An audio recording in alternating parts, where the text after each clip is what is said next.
जय श्री कृष्ण जी। राधे राधे। आप सबको मेरा ढेर सारा राम राम और प्यार भरा नमस्कार। आज मैं आपको कार्तिक मास की एक ऐसी कहानी सुना रही हूँ जिस कहानी से हमें यह शिक्षा मिलती है कि यदि हमारी भक्ति सच्ची है, भगवान पर हमारा पूर्ण विश्वास है, तो हर असंभव काम भी संभव हो जाता है। तो यह कथा आप बड़े प्रेम, श्रद्धा और आदर भाव से सुनिए। एक ब्राह्मण ब्राह्मणी थे। 7 कोस गंगा यमुना नहाने के लिए जाया करते थे। ब्राह्मणी बहुत थक जाती थी। एक दिन बोली कि अरे सुनो जी। तो ब्राह्मण देव बोले कि हाँ भाग्यवान, क्या कहती हो, बोलो।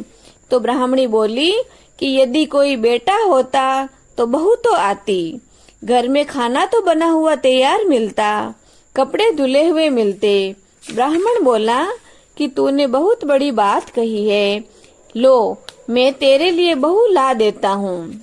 एक पोटली में चून बांध दे, उसमें थोड़ी सी मोहरें यानी अशर्फियां डाल दे। ब्राह्मणी ने वैसा ही किया। एक पोटली बांध दी। ब्राह्मण देव घर से चल दिए। कुछ दूर पर यमुना जी के किनारे पर लड़कियां अपने अपने मिट्टी के घरौंदे बनाकर खेल रही थी। उसमें से कुछ लड़कियां तो घर बनाकर शाम को अपने घर जाते समय उन बने हुए घरों को बिखेर कर यानी उनको नष्ट करके चली जाती। उनमें से एक लड़की बोली कि मैं तो अपना बना बनाया घर नहीं बिगाड़ूंगी, मुझे तो रहने के लिए घर चाहिएगा। तो बाकी उसकी सब सहेलियां हंसने लगी कि अरे पगली, ये तो मिट्टी के घरौंदे हैं जो हम हमेशा ही बनाते और बिखेर देते हैं, तू इस पर मोह क्यों कर रही है। तब वह बोली कि नहीं, स्त्री के गुण होते हैं, स्त्री में ऐसी भावना होनी चाहिए कि बनी हुई चीज को बिगाड़ना नहीं चाहिए। ब्राह्मण उन लड़कियों को खेलते हुए देख रहा था और वह जो घर नहीं बिखेर रही थी वही लड़की ब्राह्मण को मन भा गई थी। अपने मन में सोचने लगा कि यही एक समझदार सी लड़की है, यह घर का सत्यानाश नहीं करेगी बल्कि घर को सुरक्षित रखेगी। वह उसके पीछे पीछे चला गया। जब वह घर पहुंची तो ब्राह्मण देव बोले कि बेटी मैं बहुत भूखा हूँ, अपनी माँ से पूछ ले कि मेरे लिए 4 रोटी बना दोगी क्या। कार्तिक का महीना है, मैं किसी के घर की रोटी नहीं खाता हूँ। मेरे पास यह चून है, अपनी माँ को दे दियो, अपनी माँ से कह दियो कि चून छान लेना। लड़की बोली कि अच्छी बात है बाबा। उसने अपनी माँ से कहा कि माँ, बाहर कोई बाबा बैठा है, उसके लिए 4 रोटी बना दो और आटा छान लेना। उसकी माँ ने आटा छाना तो उसमें मोहरें यानी अशर्फियां निकली। वह बोली कि जिसके आटे में इतनी मोहरें हैं उसके घर में पता नहीं कितनी होगी। जब बाबा रोटी खाने बैठा तो उसकी माँ बोली कि बाबा, तुम लड़के की सगाई करने के लिए जा रहे हो क्या। तब बाबा कहने लगा कि मेरा लड़का तो काशी जी पढ़ने के लिए गया हुआ है, अगर तुम कहो तो खंडे कटारे से तुम्हारी लड़की को ब्याह कर ले जाऊं। तो उस लड़की की माँ बोली कि अच्छी बात है बाबा। ऐसा करके वो उस लड़की को खंडे कटारे के साथ ब्याह कर ले आ गया। घर पर आकर बोला कि रामू की माँ, किवाड़ खोल, देख मैं तेरे लिए बहू लेकर आया हूँ। वह बुढ़िया ब्राह्मणी बोली कि दुनिया तो बोल में ताने मारे, पर मेरा अपना पति ही बोली बोली में ताने मार रहा है। मन ही मन सोच रही है कि मेरे तो कोई बेटा ही नहीं है तो बहू कहाँ से आएगी। अब वह कहने लगी कि हमारे तो 7 जन्म भी बेटा नहीं है तो बहू कहाँ से आएगी। तो वह फिर से कहता है कि अरे भाग्यवान, तू किवाड़ तो खोल, अकेले ही क्यों बड़बड़ा रही है। तो उस ब्राह्मणी ने किवाड़ खोले, देखा तो उसकी बहू रानी सामने खड़ी है। सासू माँ आदर सत्कार से अपनी बहू को अंदर ले आई। अब हमेशा ही बूढ़े बुढ़िया नहाने के लिए जाते। बहू सारे घर का काम करती, भोजन बनाती, कपड़े धोती और रात्रि में ब्राह्मण देव और ब्राह्मणी के पांव दबाती। इस तरह से बहुत समय निकल गया। सासू माँ बोली कि बहू, चूल्हे की आंच न बुझने दियो और मटके का पानी खत्म न होने दियो। एक दिन संयोगवश चूल्हे की आंच बुझ गई। बहू भागी भागी पड़ोस में गई और पड़ोसन से बोली कि पड़ोसन रानी, मुझे थोड़ी सी आंच दे दे, मेरे चूल्हे की आंच बुझ गई है। मेरे सास ससुर अभी आते ही होंगे। सुबह 4 बजे के गंगा यमुना नहाने के लिए गए हुए हैं। पड़ोसन ने कहा कि तू तो बावड़ी है, ये कौन से तेरे सास ससुर है? तुझे तो ये लोग यूं ही उठा कर ले आए हैं। इनके तो 7 जन्म भी कोई बेटा नहीं है। बहू बोली कि ना जी, आप तो झूठ बोल रही हो, इनका बेटा तो काशी जी पढ़ने के लिए गया हुआ है। पड़ोसन बोली कि अरे नहीं नहीं, मैं झूठ नहीं बोल रही हूँ, तू किसी से भी पूछ ले कि इनके कोई बेटा भी है क्या। वह बोली कि अब मैं क्या करूं?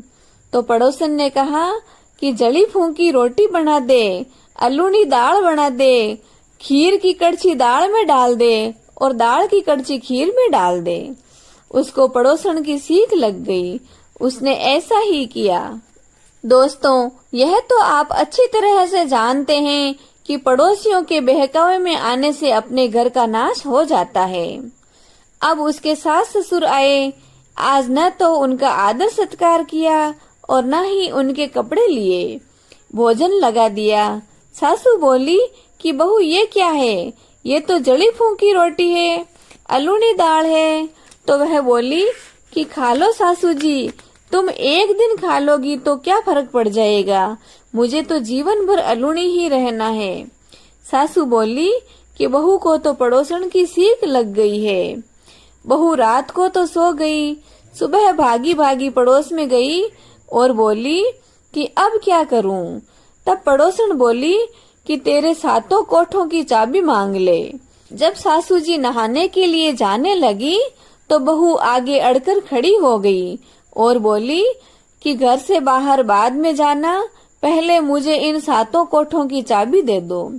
ससुर जी बोले कि अरे भाग्यवान, बहू रानी को चाबी तो दे दे, क्योंकि आज भी इसका और कल भी इसका, यह माल तो इसका ही होगा, क्योंकि हमारी इकलौती बहू जो है।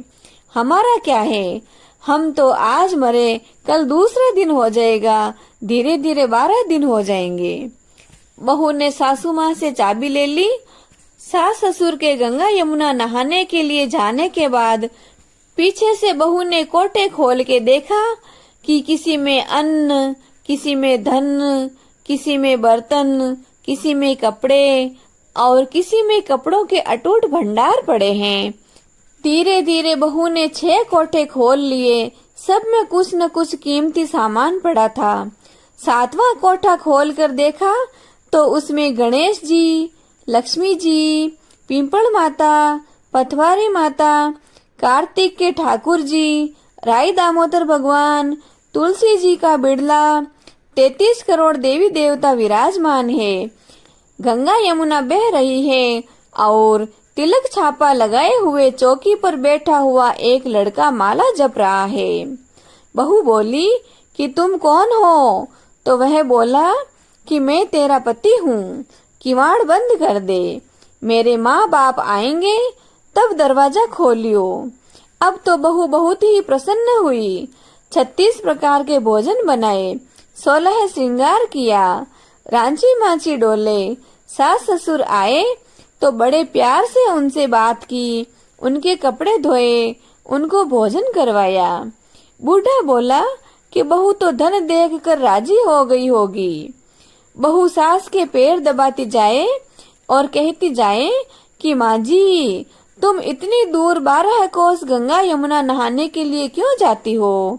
इतनी दूर जाती हो तो थक जाती होंगी, तुम घर में ही ना लिया करो, क्योंकि अब आप लोगों का बुढ़ापा है। सासू बोली कि बावली, कहीं घर में भी गंगा यमुना बहती है?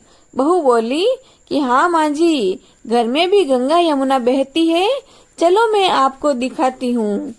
उसने 7वें कोठे का दरवाजा खोलकर दिखाया तो उसमें साक्षात भगवान श्री गणेश जी, लक्ष्मी जी, पीपल माता, पथवारी माता, तुलसी माता, कार्तिक के ठाकुर राई दामोदर भगवान, भोलेनाथ और पार्वती मैया, 33 करोड़ देवी देवता विराजमान है। गंगा यमुना बह रही है। तिलक छापे लगाए हुए चंदन की चौकी पर बैठा हुआ एक लड़का माला जप रहा है। बुढ़िया माई बोली कि अरे बेटा तू कौन है? तो वह बोला कि माँ मैं तेरा ही बेटा हूँ। तो बुढ़िया बोली कि तू कहाँ से आया भाई?